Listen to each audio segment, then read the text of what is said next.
As a parent గా మనం పిల్లల్లో గుడ్ హ్యాబిట్స్ ని పెంపొందించాలని అనుకుంటాం. ఇంకా బ్యాడ్ హ్యాబిట్స్ అంటే టీవీ చూడడం, మొబైల్, వీడియో గేమ్స్ నుంచి పిల్లల్ని దూరంగా పెట్టాలని అనుకుంటాం. ఇంకా స్టడీస్, ఎక్సర్సైజ్, స్పోర్ట్స్ లేదా హెల్దీ ఫుడ్ హ్యాబిట్స్ ని పిల్లలకి అలవాటు చేయాలని అనుకుంటాం. కానీ వీటి గురించి పిల్లలకి అడ్వైజ్ ఇచ్చినప్పుడు పేరెంట్స్ మాటల్ని పిల్లలు అస్సలు వినరు. ఈ క్వశ్చన్ ని చాలా మంది పేరెంట్స్ నాకు అడిగారు. కాబట్టి ఈ వీడియోలో నేను మీకు 3 పవర్ఫుల్ పేరెంటింగ్ టిప్స్ ని షేర్ చేయబోతున్నాను. ఈ టిప్స్ ద్వారా మీ పిల్లలు మీ మాట వినడమే కాకుండా మీరు చెప్పేది ఫాలో కూడా చేస్తారు. ఈ 3 పవర్ఫుల్ పేరెంటింగ్ టిప్స్ మీకు చాలా యూస్ఫుల్ అవుతాయి. ఈ టెక్నిక్స్ ని మీరు రెగ్యులర్ గా ఫాలో అయితే మీ పిల్లల మీద అరవకుండా పిల్లల్లో పాజిటివ్ చేంజెస్ ని తీసుకురాగలరు. హలో అండి, వెల్కమ్ టు అవర్ ఛానల్. నేను మీ Soujanya, parenting coach. Let's get started. మీ సన్ లేదా మీ డాటర్ లో మీరు ఏదైనా చేంజ్ తీసుకురావాలనంటే, వాళ్ళని కరెక్ట్ చేయాలంటే ఫస్ట్ కరెక్షన్ కంటే ముందు కనెక్షన్ అనేది ఇంపార్టెంట్. సో మీ పిల్లలతో మీ కనెక్షన్ స్ట్రాంగ్ గా ఉంటేనే మీ మాటల్ని వాళ్ళు వినే ఛాన్సెస్ ఎక్కువగా ఉంటాయి. నౌ మీరు మీ పిల్లలతో కనెక్షన్ ని స్ట్రాంగ్ చేసుకోవాలనంటే మీ డైలీ బేసిస్ లో కేవలం 9 minutes టైం ని కేటాయిస్తే చాలు. ఈ బిజీ లైఫ్స్ లో పిల్లల కోసం జస్ట్ 9 minutes తీసుకోవడం అంత కష్టమేం కాదు. మీకు ఇంకా ఈజీ అవ్వడం కోసం సింపుల్ గా చెప్తాను, వినండి. 3 minutes మార్నింగ్ టైంలో తీయండి, 3 minutes లంచ్ లేదా డిన్నర్ టైంలో, మిగతా 3 minutes నైట్ అంటే నిద్రపోయే ముందు పిల్లలతో టైం ని స్పెండ్ చేయండి. నౌ మార్నింగ్ టైం ఎలాంటి టైం అంటే ఈ టైం కేరింగ్ టైం అన్నమాట. సో మార్నింగ్ టైంలో పిల్లల్ని లేపాలనంటే, లే ఇంకెంతసేపు పడుకుంటావు, స్కూల్ కి టైం అవుతుంది, ఇలా అరుస్తూ పిల్లల్ని లేపకండి. ఎందుకంటే డే స్టార్టింగ్ లో అది మీకు మీ చైల్డ్ మధ్యలో అవుతున్న ఫస్ట్ కమ్యూనికేషన్ కాబట్టి, డే యొక్క ఫస్ట్ కమ్యూనికేషన్ ఎంటైర్ డే అనేది పిల్లలతో ఎలా ఉండబోతుంది డిసైడ్ చేస్తుంది. పిల్లల మీద 10 minutes అరవడం కన్నా ఇలా చేస్తే బెటర్. పిల్లల దగ్గరికి వెళ్ళి వాళ్ళని హక్ చేసుకోండి. 3 minutes ప్రేమగా విష్ చేస్తూ, గుడ్ మార్నింగ్ చెప్తూ, మార్నింగ్ టైం అయింది అని లేపండి. ఇలా పిల్లల్ని కేర్ చేస్తూ out of love and affection ద్వారా మీరు పిల్లల్ని లేపితే పిల్లలు హ్యాపీగా నిద్రలేస్తారు.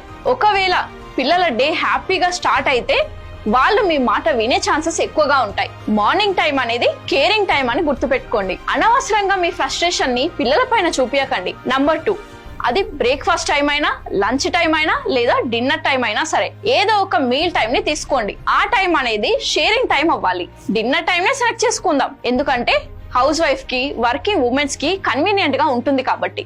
ఈ టైంలో మీరు మీ డే మొత్తం కూడా ఎలా గడిచిందో పిల్లలతో షేర్ చేయండి. ఇలా 3 minutes మీరు షేర్ చేయండి.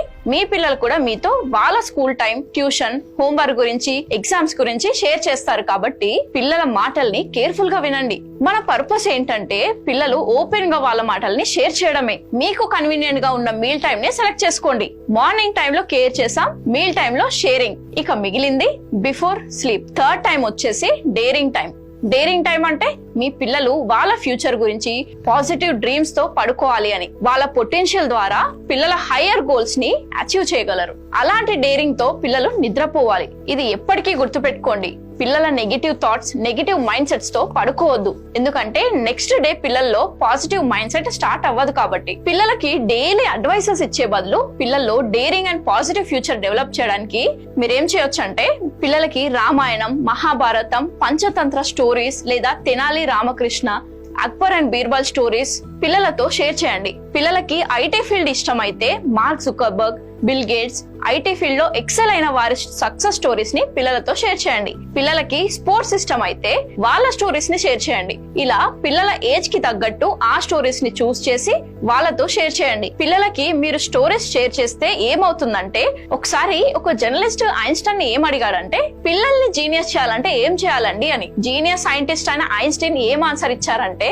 పిల్లలతో స్టోరీస్ షేర్ చేయమని. జర్నలిస్ట్ మళ్ళీ క్వశ్చన్ చేశారు, పిల్లలకి ఇంకా బాగా మీలాగా జీనియస్ అవ్వాలంటే? ఐన్స్టైన్ అన్నాడు, ఇంకా చాలా స్టోరీస్ షేర్ చేయమని. సో దీని వల్ల పిల్లల ఇమాజినేషన్ అనేది చాలా స్ట్రాంగ్ గా ఉంటుంది. పిల్లలకి మీరు అడ్వైజెస్ ఇస్తే వాళ్ళు వినరు, ఇది మీరు కూడా అగ్రీ చేస్తారు. సేమ్ అడ్వైజెస్ ని మీరు ఒక కథ క్యారెక్టర్ రూపంలో పిల్లలతో షేర్ చేస్తే పిల్లలు అదే ఇమాజినేషన్ లో నిద్రపోతారు. కాబట్టి అవుట్ ఆఫ్ ది ఇమాజినేషన్ పిల్లలు ఆ అడ్వైజెస్ ని ఫాలో అయ్యే ఛాన్సెస్ ఎక్కువగా ఉంటాయి. సో నేనేం రికమెండ్ చేస్తున్నానంటే, పిల్లలకి బెడ్ టైమ్ లో 3 to 4 minutes షార్ట్ స్టోరీని షేర్ చేయండి. ఇన్స్పిరేషనల్, మోటివేషనల్ థింగ్స్ ని షేర్ చేయండి. పిల్లలు వీటి ద్వారా మోరల్స్ ని అబ్జర్వ్ చేస్తుంటారు. తర్వాత రిజల్ట్స్ అనేవి మీకే కనిపిస్తుంది అనుకోండి. ఒక ప్రాపర్ వేలో కమ్యూనికేట్ చేస్తూ పిల్లల్ని పడుకోబెడితే, కేరింగ్ తో మార్నింగ్ పిల్లల్ని లేపితే, మీల్ టైమ్ లో షేరింగ్ చేస్తే మీ పిల్లలతో మీ కనెక్షన్ అనేది ఇంకా స్ట్రాంగ్ అవుతుంది. కనెక్షన్ స్ట్రాంగ్ గా ఉంటే ఆటోమేటిక్ గా మీరు మీ పిల్లల కోసం ఏదైనా మంచి చెప్తే, వాళ్ళ బ్యాడ్ హ్యాబిట్స్ ని దూరం చేయడానికి వాళ్ళని అడ్వైస్ చేస్తే మీ పిల్లలు వింటారు. సో ఈ 3 టెక్నిక్స్ ని మీరు కన్సిస్టెంట్ గా ట్రై చేయండి, నేను గ్యారంటీ ఇస్తున్నాను. మరి ఈ 3 టెక్నిక్స్ ని మీరు కూడా ఫాలో చేస్తారు అని అనుకుంటే కామెంట్స్ లో ఐ విల్ ఫాలో అని మెన్షన్ చేయండి. నేను ప్రతి ఒక్కరి కామెంట్ తప్పకుండా చదువుతాను. అండ్ ఈ 3 టెక్నిక్స్ ఎలా ఉన్నాయో కూడా చెప్పండి. మీ పేరెంటింగ్ జర్నీని ఈజీ చేయడమే మా గోల్. వీడియో నచ్చితే ఖచ్చితంగా లైక్ చేయండి. మన ఛానల్లో ఇలాంటి వండర్ఫుల్ పేరెంటింగ్ కాంటెంట్ చాలా ఉంది, ఇంకా వస్తూనే ఉంటుంది కూడా.